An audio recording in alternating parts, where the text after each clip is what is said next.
हाँ बच्चों, आज हम लोग क्लास 10th में आगे के क्रम में पादपों में आंतरिक परिवहन इंटरनल ट्रांसपोर्ट इन प्लांट्स पढ़ा जाएगा।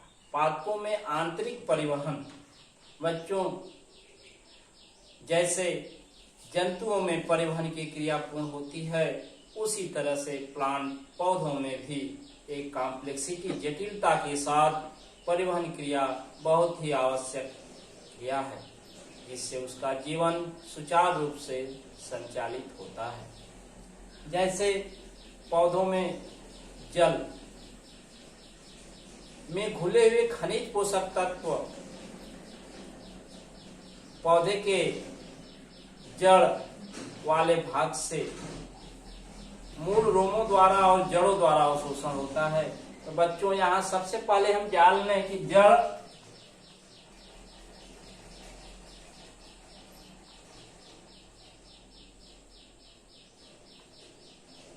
ये जो रूट है, जड़ है, इसी पर हेयर लाइक प्रोसेसेस जो हैं रूट हेयर हैं, यही रूट हेयर मूल रोम है। तो जड़ में मूल रोम स्थित होते हैं। मूल रोम बहुत ही पतले धागे सूत्रवत संरचनाएं होती हैं जो जड़ों से निकलकर मृदा में फैले होते हैं। तो ये आगे के क्रम में हम लोग पढ़ेंगे। तो इसी मूल रोमों और जड़ों द्वारा पौधों में आंतरिक परिवहन की क्रिया संपन्न होती है। जैसे रूट्स जड़ों पर जो हेयर लाइक प्रोसेसेज है, रूट हेयर, यही जो आपको बताए, मूल रोम इसको कहते हैं हिंदी में मूल रोम। ये absorption of dissolved mineral in water, ये अवशोषण करता है जो जल में घुले हुए खनिज लवण होते हैं। तो जल इन खनिज लवणों का अवशोषण करता है, इसी के द्वारा प्लांट लीफ पौधे की पत्तियों तक, तने तक ये पहुंच जाता है। And farm food in leaf, और जो पत्ती में भोजन बना होता है वो ट्रांसपोर्ट बाय टू सिस्टम्स। तो जल के अवशोषण और भोजन के स्थानांतरण दोनों के परिवहन की क्रिया दो तंत्रों द्वारा पूर्ण होती है। पहला है जाइलम वाहिकाएं, जाइलम वेसल्स। जाइलम वाहिकाएं ये मुख्य रूप से मृदा से जल में घुले हुए खनिज लवणों का अवशोषण करके पत्तियों तक पहुंचाने का कार्य करती हैं।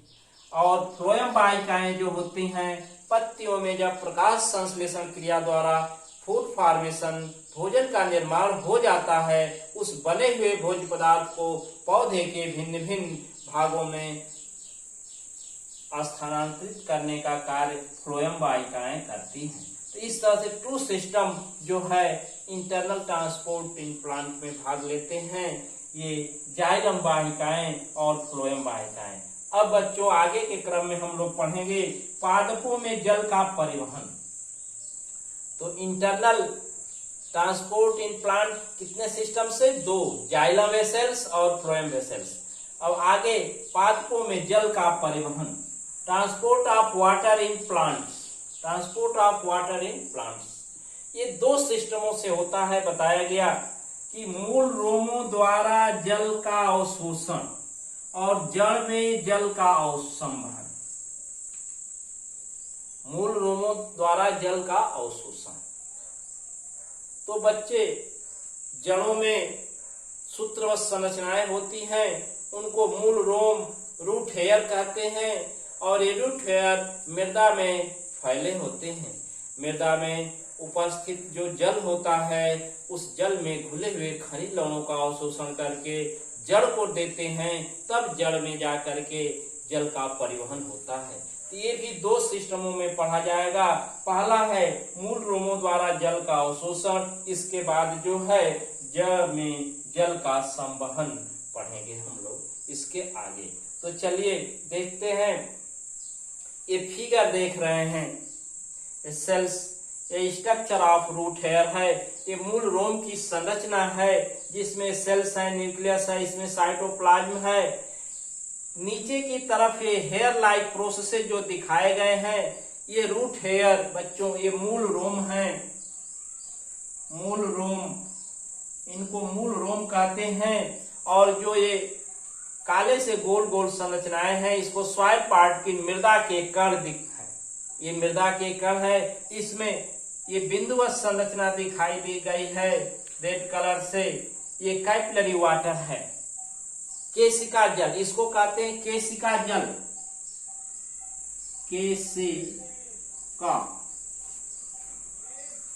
केशिका जल कैपिलरी वाटर होता है। ये केशिका जल जो बच्चों कैपिलरी वाटर ही पौधों के लिए लाभप्रद होता है। थोड़ी सी यहाँ जल की चर्चा किया जाए। मृदा में उपस्थित जल कई प्रकार के होते हैं बच्चों, जैसे ग्रेविटेशनल वाटर, गुरुत्वीय जल, क्रिस्टलाइन वाटर, क्रिस्टलीय जल, हाइग्रोस्कोपिक वाटर, आर्द्र जल एंड कैपिलरी वाटर, केशिका जल। लेकिन पौधे अपने मूल रोमों और जड़ों द्वारा जिस प्रकार के जल का अवशोषण करते हैं वो कैपिलरी वाटर, केशिका जल होता है। तो बच्चों याद रखेंगे कि पौधे जिस जल का अवशोषण करते हैं वो केशिका जल, कैपिलरी वाटर होता है, जो मृदा से जड़ों द्वारा पौधे के पत्तियों और तनों तक पहुंचकर प्रकाश संश्लेषण क्रिया में भाग लेता है। अब हम देखेंगे कि ये सॉइल पार्टिकल है, इसमें जो जल है कैपिलरी वाटर, इसमें मृदीय जल में, केशिका जल में खनिज लवण घुले होते हैं। Calcium, magnesium, phosphorus, sulphur, potassium इत्यादि सभी डिजॉल्व होते हैं। एसेंशियल मिनरल सॉल्ट, सभी आवश्यक खनिज पोषक तत्व जो होते हैं जल में घुले होते हैं।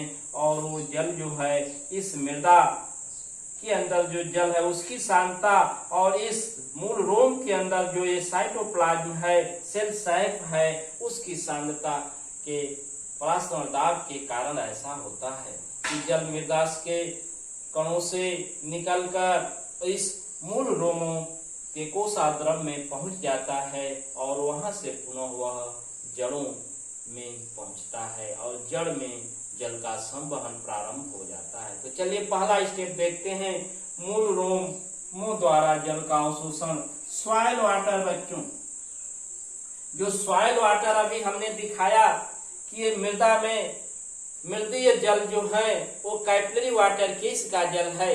क्या है कैपिलरी वाटर? केशिका जल है। और इस सॉइल वाटर का कंसंट्रेशन, सांद्रता बच्चों, कंसंट्रेशन माने सांद्रता, लेस कम होता है देन सेल सैक, कोशिका रस के। कोशिका रस के अपेक्षा में सॉइल वाटर, मृदीय जल की सांद्रता क्या होता है? कम होता है। इसका मतलब कि सेल सैक, कोशिका रस का ऑस्मोटिक प्रेशर, परासरण दाब जो होता है, ओपी ऑस्मोटिक प्रेशर है बच्चों, परासरण दाब है वो अधिक होता है सॉइल वाटर के तुलना में। मृदीय जल जो कैपिलरी वाटर है उसका परासरण दाब कम होता है और सेल साइट में परासरण दाब, ऑस्मोटिक प्रेशर अधिक होता है और इसी के कारण हाई ऑस्मोटिक प्रेशर, अधिक परासरण दाब ऑफ साइटोप्लाज्म, कोशाद्रव्य के अधिक परासरण दाब होने के कारण, कोशाद्रव्य का जब अधिक परासरण दाब होता है तो सॉइल वाटर से होकर रूट हेयर में जल पहुंचने लगता है। सॉइल वाटर मृदीय जल होता है। ये मृदीय जल सॉइल वाटर से होकर के रूट हेयर में पहुंचने लगता है। ये मृदा कणों से ये जल जो है इस मूल रोमों में पहुंचने लगता है। बच्चों ये प्लाज्मा मेम्ब्रेन पीएम दिखाई दे रहा है। पीएम का मतलब होता है प्लाज्मा मेम्ब्रेन। ये कोश का कला act as a selective membrane जो एक अर्ध पारगम्य झिल्ली का कार्य करती है। इस पीएम पराग यहाँ पर महीन पतली परत है जिसको प्लाज्मा मेम्ब्रेन कहेंगे और उसी से होकर जल जो है हाई, अधिक ऑस्मोटिक प्रेशर जो है अधिक परासरण दाब से लो ऑस्मोटिक प्रेशर, कम परासरण दाब के तरफ जो है ये गति करने लगता है, फ्लो करने लगता है, और इसी को बच्चों ऑस्मोसिस कहते हैं, परासरण कहते हैं। तो परासरण क्या है? परासरण वह क्रिया है जिसके अंतर्गत प्लाज्मा मेम्ब्रेन से जल जो है अधिक सांद्रता, अधिक osmotic pressure, high osmotic pressure से लो ऑस्मोटिक प्रेशर के तरफ गति करने लगता है, फ्लो करने लगता है। इस क्रिया को ऑस्मोसिस, परासरण कहते हैं। और वह दाब जो परासरण क्रिया के लिए आवश्यक होता है उसको परासरण दाब, ऑस्मोटिक प्रेशर कहते हैं, और उसको शॉर्ट में ओपी के नाम से जानते हैं, osmotic pressure. The pressure which are causes the osmosis is known as osmotic pressure. वह दाब जो परासरण क्रिया के लिए आवश्यक होता है उसे परासरण दाब कहते हैं। तो बच्चों इसमें हम लोग देखें कि मृदा से जो मृदीय जल, केश का जल है, कैपिलरी वाटर है, उसमें घुले हुए खनिज लवण जो हैं मूल रोमों में पहुंच गए, क्योंकि मूल रोमों के कोशिका द्रव का परासरण दाब अधिक है और ये जो है मृदीय जल का परासरण दाब कम है। अब दूसरे रूप में इसकी परिभाषा जान सकते हैं कि कम सांद्रता से अधिक सांद्रता के तरफ जल के अणुओं की गति को परासरण, ऑस्मोसिस कहते हैं, या अधिक परासरण दाब से कम परासरण दाब के तरफ जब जल के अणु गति करते हैं तो उसे ऑस्मोसिस, परासरण कहते हैं। तो दोनों में बच्चों थोड़ा फर्क है। यदि सांद्रता लें तो कम सांद्रता से अधिक सांद्रता के तरफ यह क्रिया संपन्न होती है। आगे के क्रम में हम लोग पढ़ेंगे जड़ में जल का परिवहन। हाँ बच्चों, आगे के क्रम में दूसरा जो उसी में था, जड़ में जल का संवहन, conduction of water in root, conduction of water in root.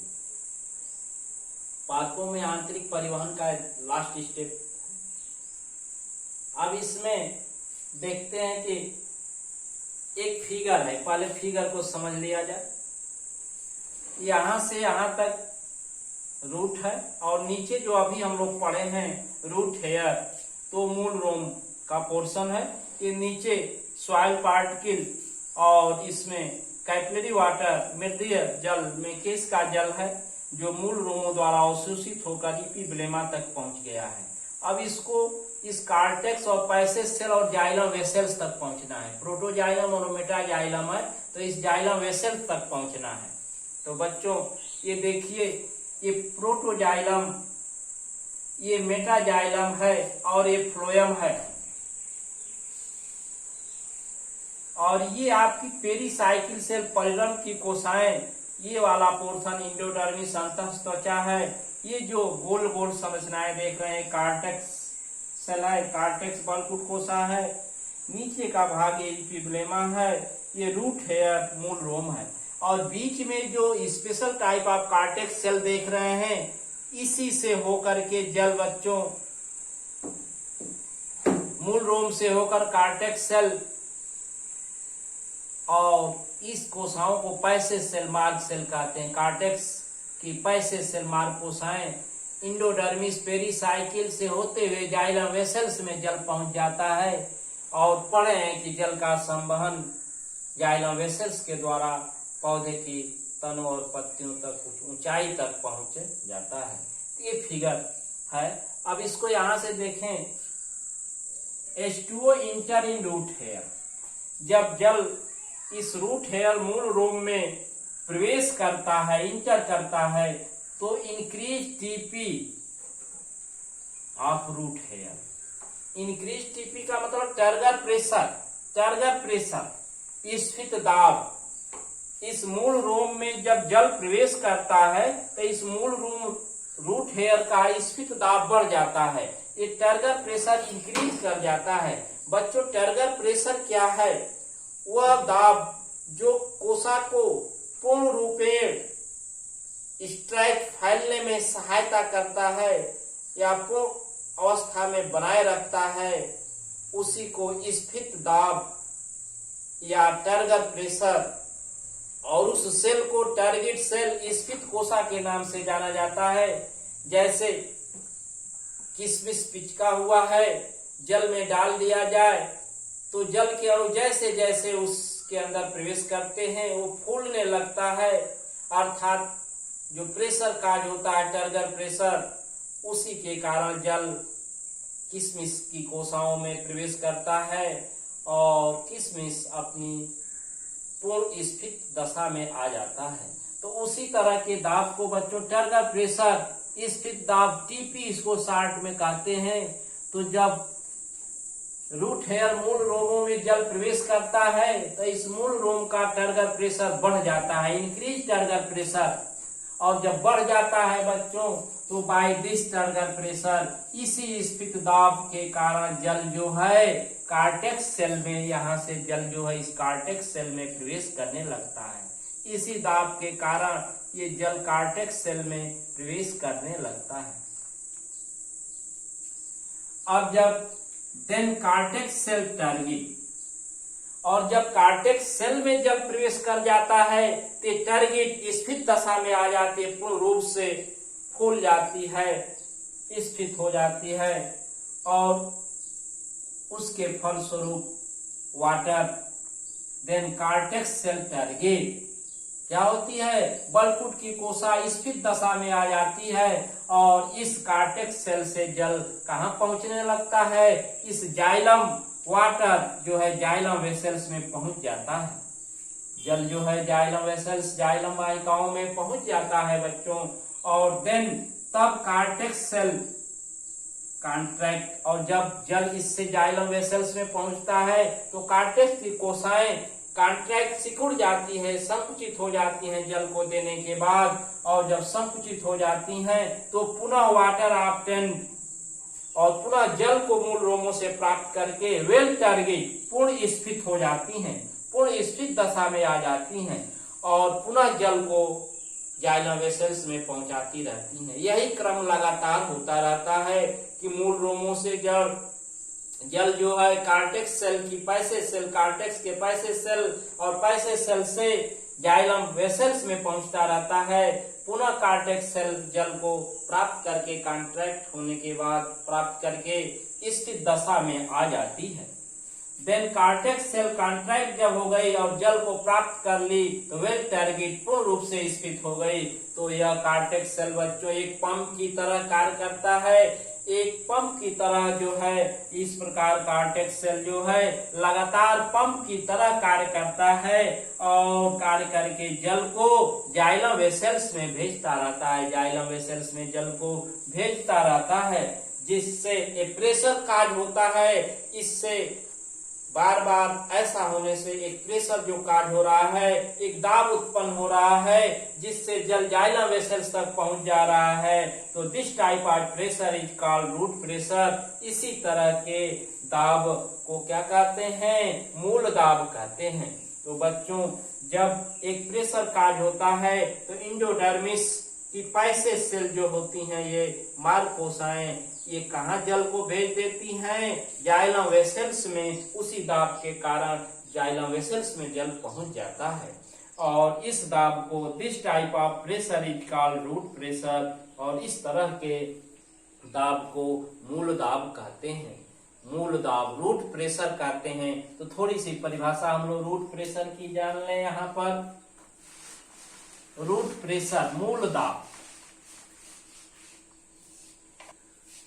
Root pressure पूर्ण स्फीत दशा में, तो वह दाब जो कार्टेक्स सेल की वेल टर्गिट पूर्ण स्फीत दशा आने पर, पूर्ण स्फीत होने के कारण उत्पन्न होता है, उस स्फीत दाब को रूट प्रेशर मूल दाब कहते हैं। और इसी दाब के कारण बच्चों जल जो है मृदा से मूल रोमों में, मूल रोमों से जो है जड़ की कार्टेक्स के पैसे सेल बार कोशिकाओं से होते हुए जाइलम वेसल्स में पहुंच जाता है। ये रहा पादपों में आंतरिक परिवहन। बच्चों वीडियो को ध्यान से देखें, एक बार से दो बार देखें, अच्छे से समझें और नोट्स जरूर बनाएं। नोट्स आपका चेक होगा और यदि कोई दिक्कत है तो कमेंट के माध्यम से हमें सूचित करें। जरूर रेगुलरिटी रखें।